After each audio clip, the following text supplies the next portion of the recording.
buhay po ng bawat isa. Salamat po at pagpalain po ang mga pagkain ito na maging kalakasan ng aming katawang pisikal. O Diyos, salamat po Panginoon sa lahat po ng mga kalakasan.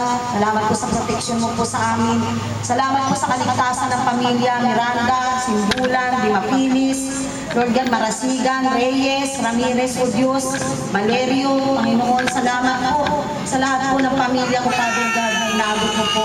Lamang ikaw po, O Diyos, sa ipabalik na. Salamat po, Lord God, at dalangin po namin ang matiwasay, maayos, mapayapa, maligaya, na pagsasamahan namin, Lord God, sa gabi pong ito. Sumayo po lahat ang karangalan, pasasalamat, pagsamba, pagluwalhati ng bukas at magpakailanman tayo lahat ay magsabi ng